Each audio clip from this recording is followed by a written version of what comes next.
Durant des milliers d'années, l'homme a pensé que la lumière était instantanée. Il y en avait ou il n'y en avait pas.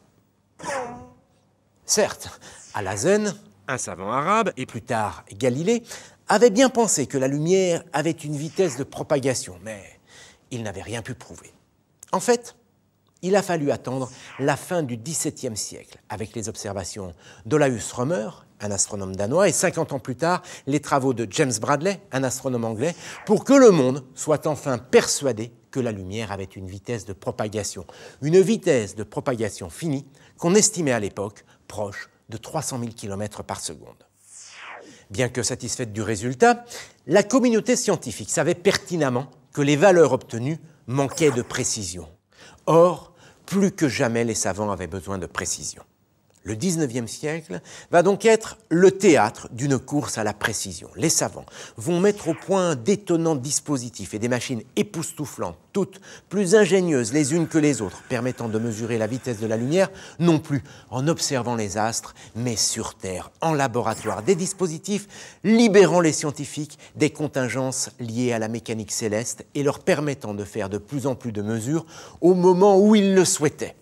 Il y eut d'abord Hippolyte Fizeau et sa machine à roues dentée, avec laquelle il estima la vitesse de la lumière à 315 300 km par seconde.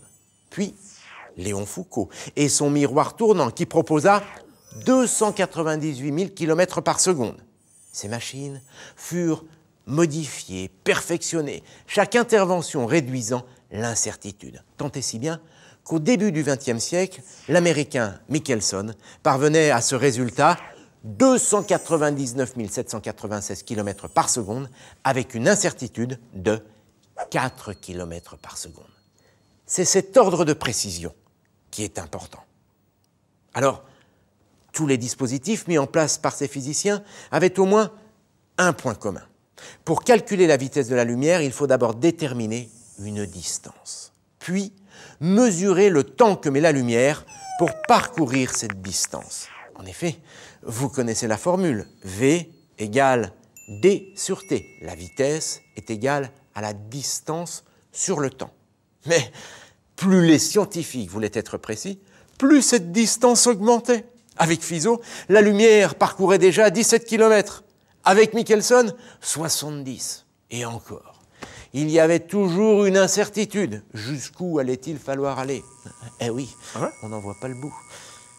À la fin du XIXe siècle, de nouvelles avancées sur la nature de la lumière vont révolutionner la mesure de sa vitesse. On comprend alors qu'elle se propage comme une onde, un peu comme l'onde qui se forme à la surface de l'eau quand on y jette un caillou. Attention, ce n'est pas l'eau qui avance, c'est l'énergie produite par la chute du caillou qui se déplace et qui met l'eau en mouvement. La lumière, c'est la même chose. C'est de l'énergie qui se propage à ceci près qu'elle ne met pas l'air qui nous entoure en mouvement. L'air n'ondule pas quand la lumière le traverse. La lumière, c'est la propagation d'un champ électromagnétique. Ce sont les valeurs de ce champ électromagnétique qui ondulent et qui forment une vague. Cela dit, puisque la lumière forme une onde, eh bien, elle en possède toutes les caractéristiques. La fréquence, qu'on note F, et la longueur d'onde qu'on note lambda.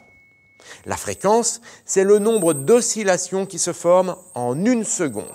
Cette fréquence se mesure en hertz. Ici, regardez, 1, 2, 3. 3 oscillations en une seconde, ça fait 3 hertz. La longueur d'onde maintenant, eh bien, c'est la distance qui sépare deux crêtes. Elle se mesure en mètres. Alors, qu'est-ce que ça nous apporte de plus?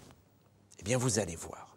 Jusqu'à présent, la vitesse, c'était la distance sur le temps. V égale D sur T.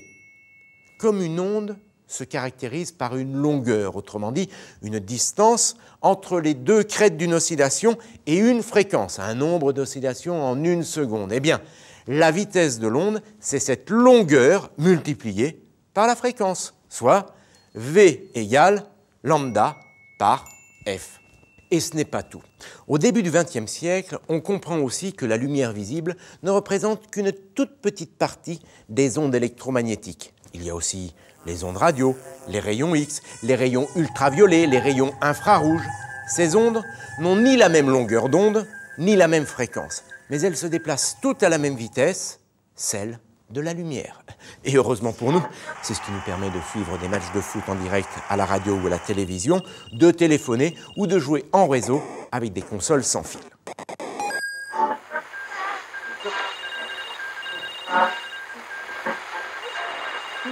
Après la Seconde Guerre mondiale, ces ondes électromagnétiques deviennent des supports très intéressants, pour les télécommunications notamment. Les scientifiques mettent au point des outils pour mesurer la longueur d'onde et la fréquence des ondes utilisées. Longueur d'onde et fréquence qu'il suffit ensuite de multiplier pour obtenir la vitesse de la lumière. En un peu moins de 30 ans, on a obtenu plus d'une trentaine de mesures de la vitesse de la lumière, toutes de plus en plus précises. Tenez, en 1973, l'Américain Evenson, en mesurant avec une grande précision la fréquence et la longueur d'onde d'un laser hélium-néon, obtient une vitesse de 299 792 km, 458 mètres et 70 cm par seconde, avec une incertitude d'1,10 mètre par seconde. Là, les scientifiques vont faire une pause.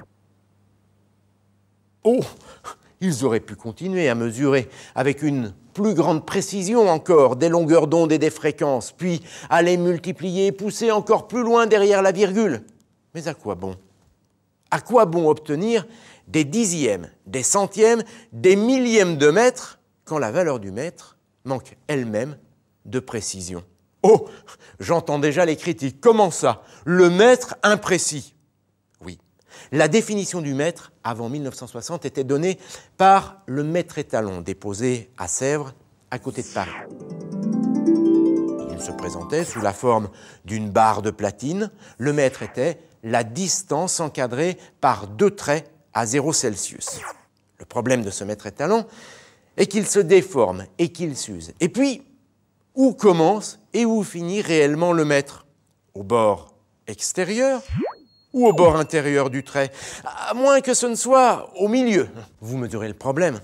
Vous le voyez, ce mètre étalon n'était pas à la hauteur de la précision des calculs de la vitesse de la lumière. Il fallait donc redéfinir la notion de mètre et la rendre universelle, la délocaliser en quelque sorte afin que ce mètre puisse être consulté en tout point du globe et que sa valeur ne dépende ni de l'observateur ni des conditions de l'observation.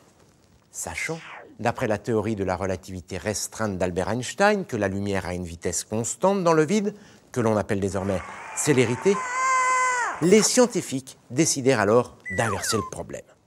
Plus question de mesurer la vitesse de la lumière avec ce mètre étalon.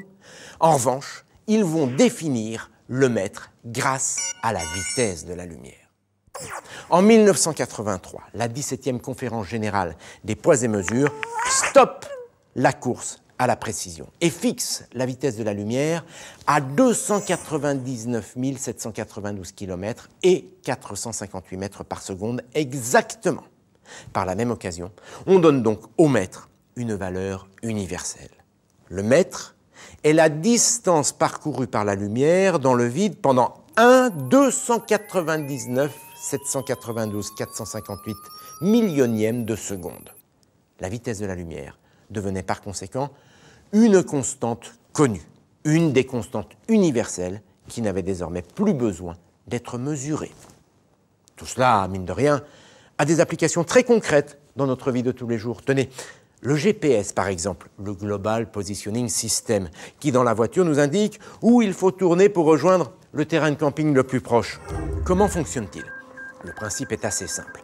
En connaissant la distance séparant le récepteur GPS de 3 des 24 satellites GPS placés en orbite autour de la planète, eh bien, on connaît la position du récepteur GPS sur la Terre. En fait, les satellites émettent des ondes radio qui sont captées par les récepteurs. Ces récepteurs, grâce à une horloge très précise, connaissent le temps mis par ces ondes radio pour aller du satellite au récepteur. Connaissant la vitesse de la lumière à laquelle se propagent ces ondes radio, eh bien, on en déduit la distance séparant le satellite du récepteur. Et oui, La distance est égale à la célérité que multiplie le temps. On obtient une distance précise au centimètre près. Bien sûr, vous l'aurez sûrement remarqué, la précision d'un GPS dépend de la définition de la vitesse de la lumière, on l'a vu, mais aussi de celle du temps, donc de la seconde. Qu'est-ce qu'une seconde? Certes, ce n'est pas très long, mais malheureusement, nous n'avons plus le temps. Alors, rendez-vous pour une autre histoire.